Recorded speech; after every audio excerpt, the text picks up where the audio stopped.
Hola a todos, bienvenidos a FEAGRO Punto de Encuentro. Soy Laura Cristóbal, la directora de la agencia de noticias FEAGRO, y es un placer para mí estar hoy con vosotros en este podcast, que es el espacio que ha creado FEAGRO para hablar desde la sensatez y que podamos conocer no solo al sector agroalimentario, sino también a las personas que forman parte de ello y que consiguen que comamos 3 veces al día, que parece que a veces se nos olvida. Hoy en Fruit Attraction, y gracias a la Unión, vamos a hacer nuestro primer podcast en directo y no puedo estar más orgullosa, ni más contenta, ni más agradecida, porque gracias a la Unión vamos a poder hacer esta experiencia nueva en la que nos vamos hasta el fondo, hasta el expositor de la empresa. Estoy con Jesús Barranco, él es el CEO de la Unión Corp.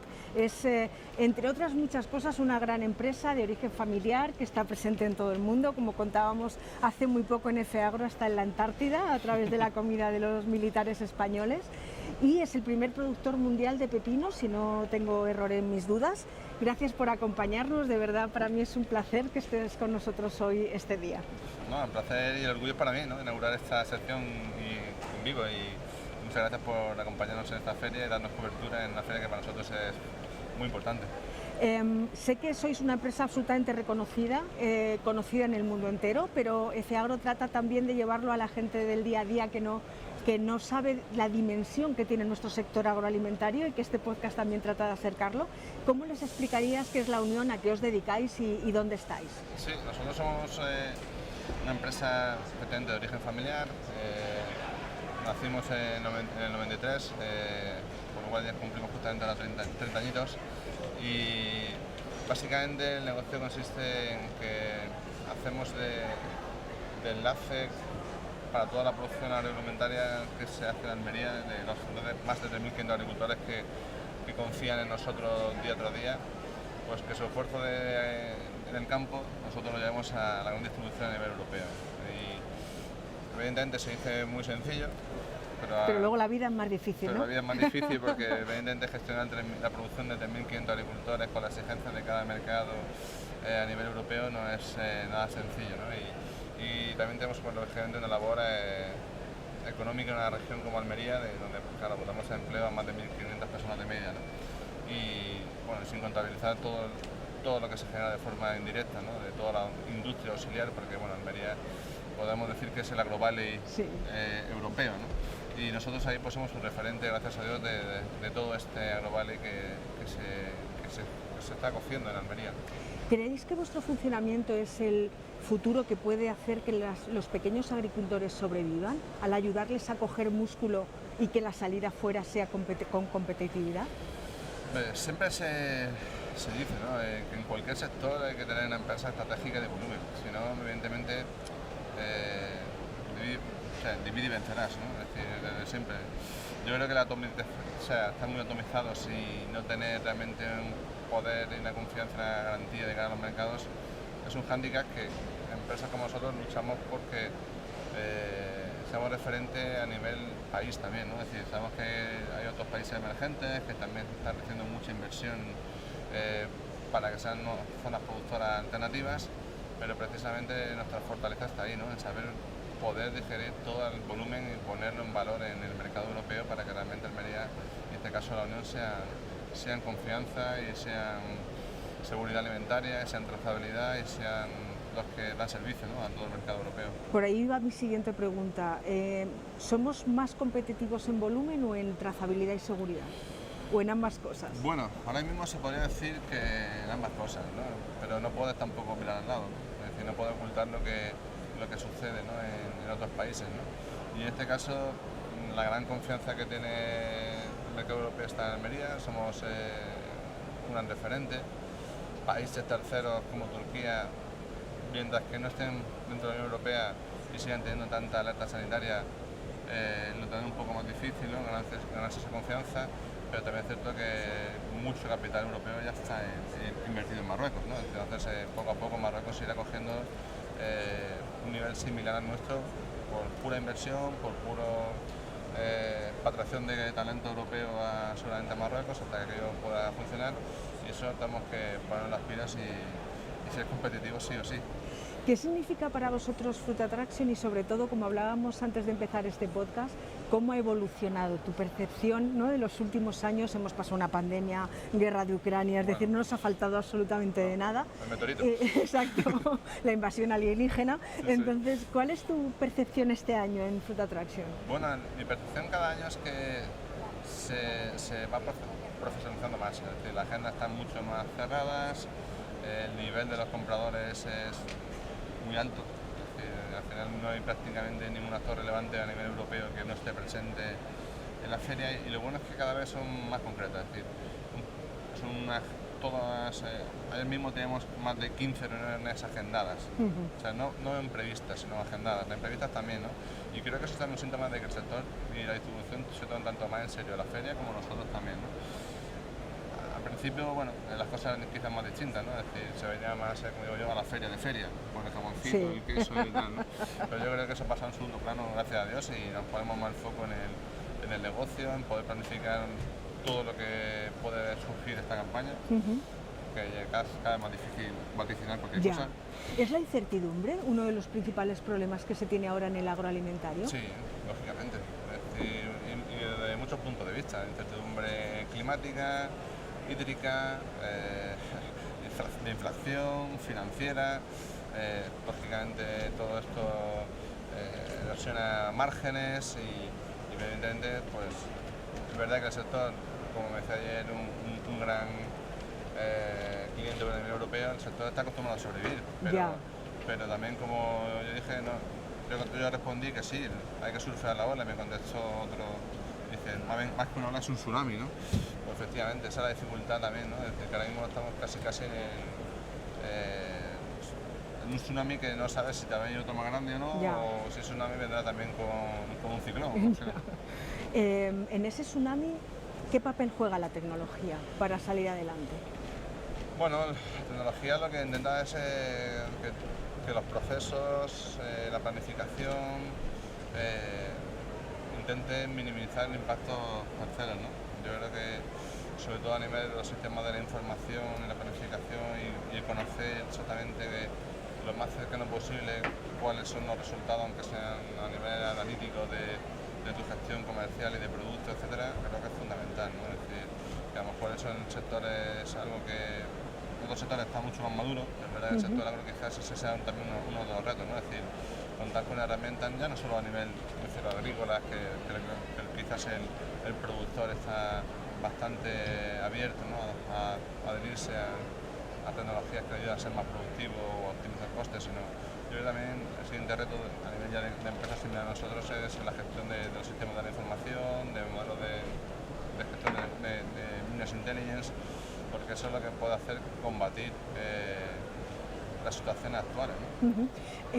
Una de las cosas que más me impacta cuando estudio sobre vuestra empresa es el foco que ponéis tan grande en temas que afectan a la sociedad, como puede ser el desperdicio alimentario. Hemos conocido el acuerdo al que habéis llegado con la empresa de comedores y de restauración colectiva, en la que vais a pasar vuestras imperfect, vuestras frutas magníficas, aunque no tengan la estética requerida, y es un proyecto que a mí me fascina y me interesa muchísimo. Cuéntanos, además también de dónde sale, ¿no? ¿Por qué la empresa pone ese foco? Bueno, cuando precisamente analizas tus resultados y vas viendo cuáles son tus posibles puntos de mejora, pues te das cuenta que hay un montón de compras de productos al agricultor que no estamos sabiendo canalizar en el mercado, y hay un desperdicio alimentario, económico, de toda la parte también de insumos que el agricultor ha utilizado para producir ese producto, ¿no? Y veníamos con el equipo de marketing de la reunión en Barcelona con AECOC y a la vuelta del AVE, no sé por qué se me vino a la cabeza, oye, ¿qué os parece si hacemos una idea que sea imperfecto, un juego de palabras entre soy perfecto, soy imperfecto, como todo, porque todos al final nos consideramos perfectos, pero somos imperfectos. Y todos además nos cae el tsunami de la percepción física que tengan los demás de nosotros, con lo cual todos tenemos esa cosa de la tara estética que nos descarta, ¿no? Totalmente, entonces fue como algo de, oye, ¿por qué por motivos de color, tamaño o alguna cuestión estética, ¿no?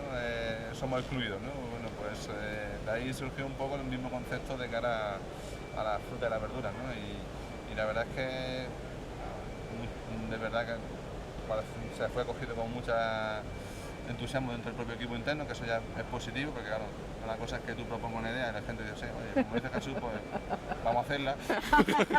Con mucho convencido, no muy convencido, pero cuando no te da entusiasmo dices, oye, mira, aquí parece que he acertado, ¿no? Y en este caso, pues después lo vimos con la agencia de comunicación y marketing, bueno, todo encantado, incluso cuando estamos en los desarrollos de los diseños, pues incluso las agencias de marketing ya lo veían como posible candidato a premios a nivel de estética, de imagen, de proyecto y tal, porque es muy trascendental, ¿no? También los momentos que vivimos ahora, ¿no?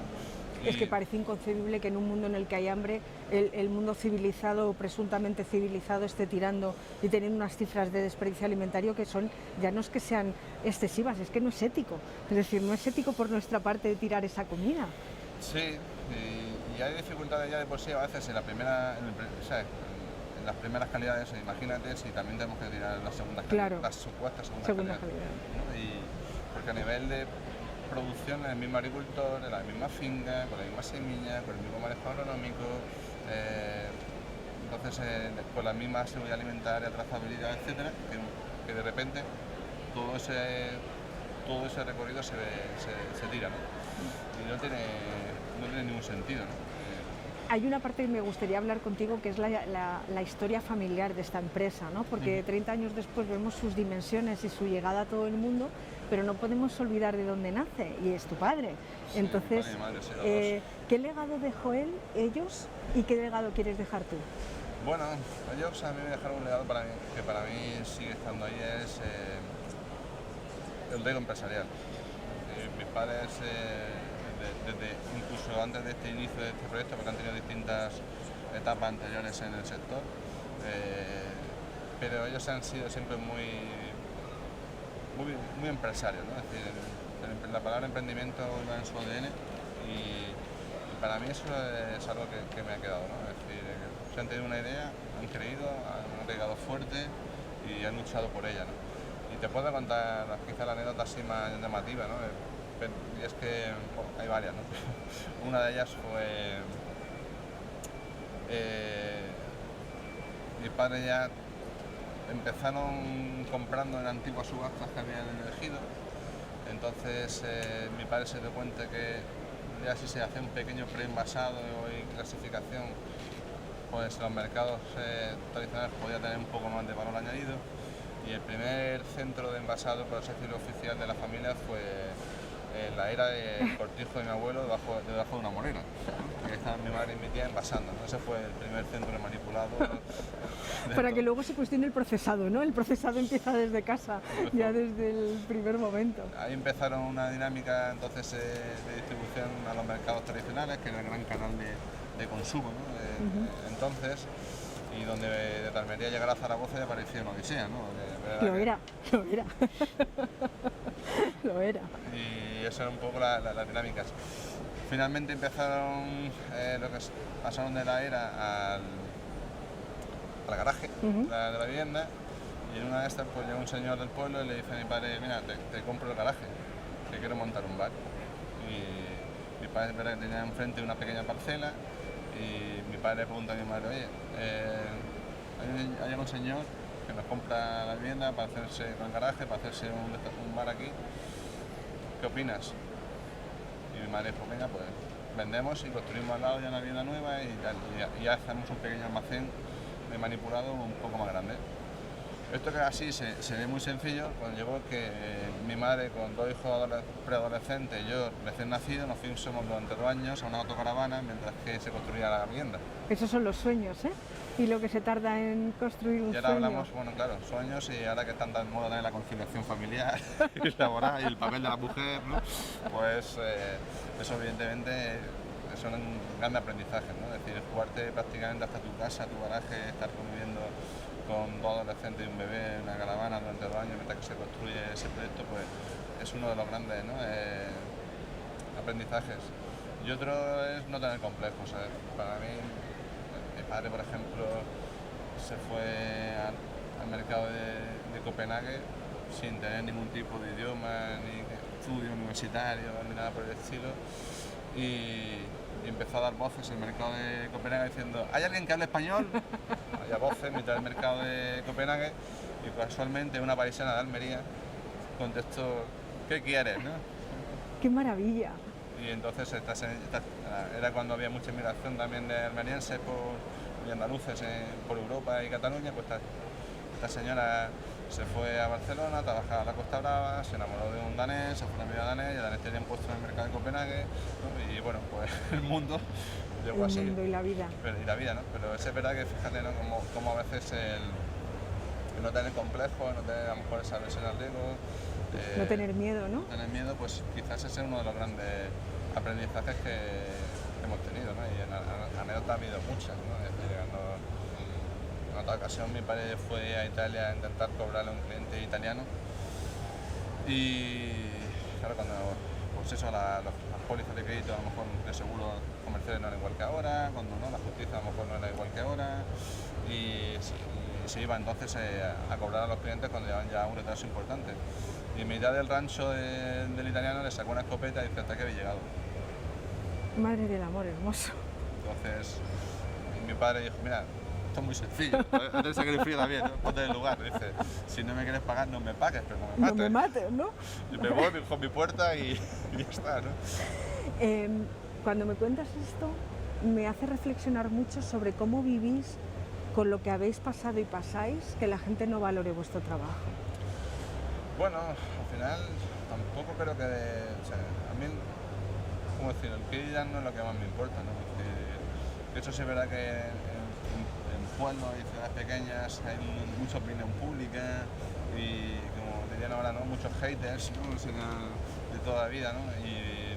Pero yo creo que eso no debe ser lo que te cuestione hacer o desarrollar tu actividad o tu proyecto, ¿no? Yo creo que al final lo importante es que tu equipo y tú mismo estéis contentos con el trabajo que se está haciendo, ¿no? Y cuando una idea como empieza al final pues empieza a creerse internamente, yo creo que eso es lo importante. Al final el trabajo dará sus frutos antes o después, ¿no? El reconocimiento creo que es algo para mí no tan importante, ¿no?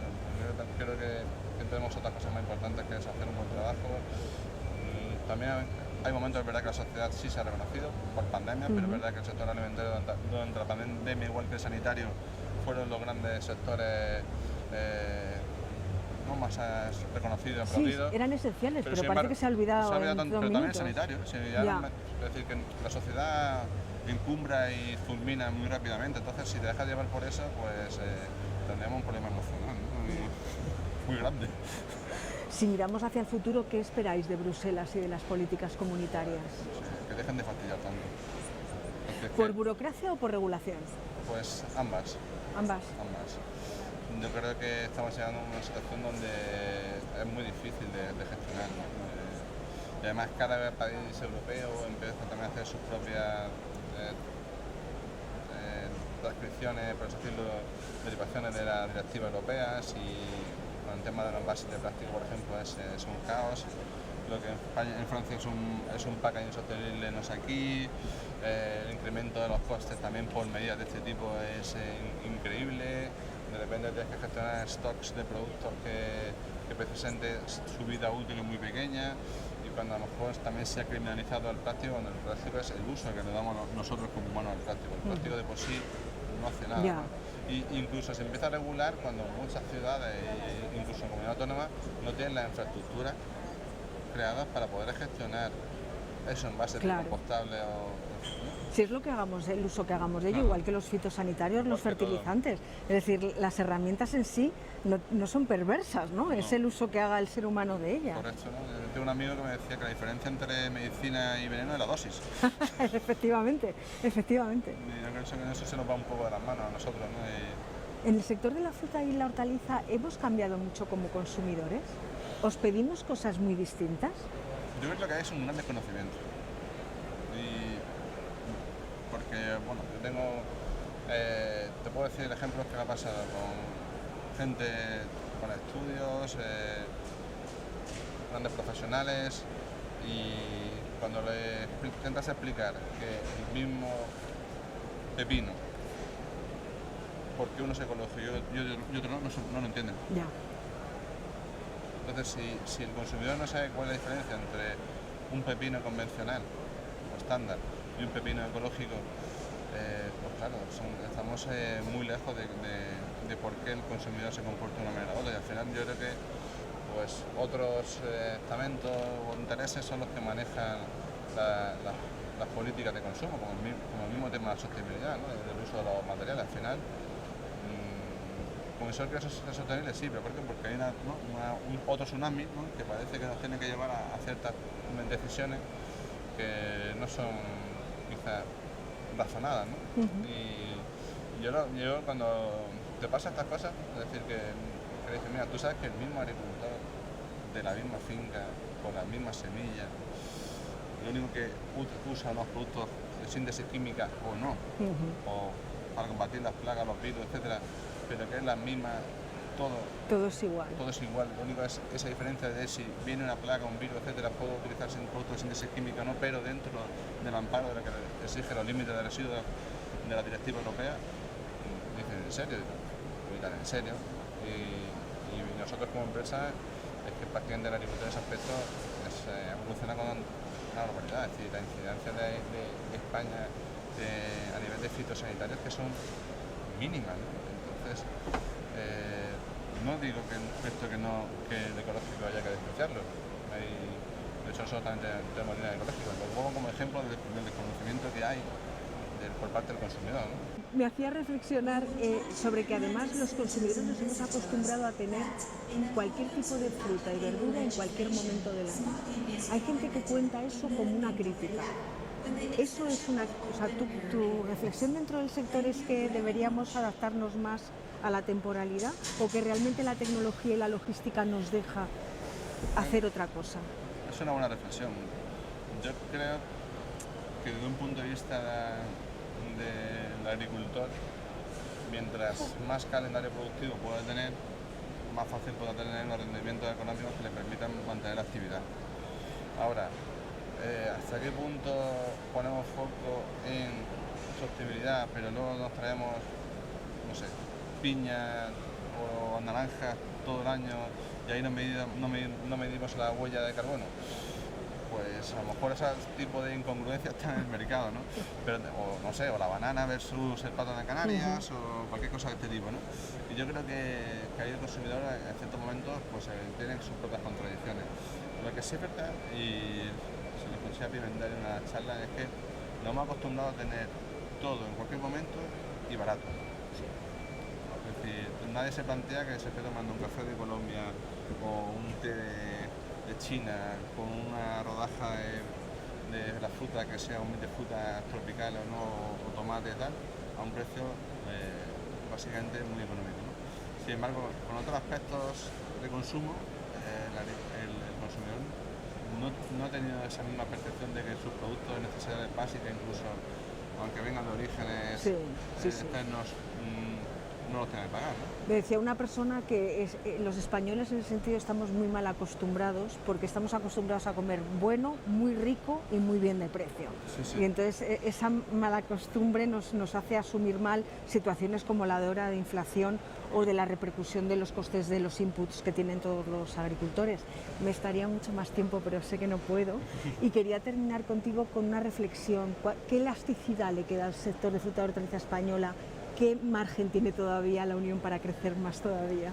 Bueno, el margen va a estar en nuestras manos. Es decir, si nosotros que estamos haciéndolo, vamos poco a poco consiguiendo ir de la mano de las grandes cuentas europeas, al final ellos son los que están cambiando la distribución, ¿no? Están cambiando la forma de distribución y sobre todo mercados como el alemán, que han sido los mercados que han revolucionado los conceptos del supermercado, del discount, del flat discount, que tienen unas proyecciones internacionales muy por encima del resto, quizás sean ejemplos que te puedan permitir llegar a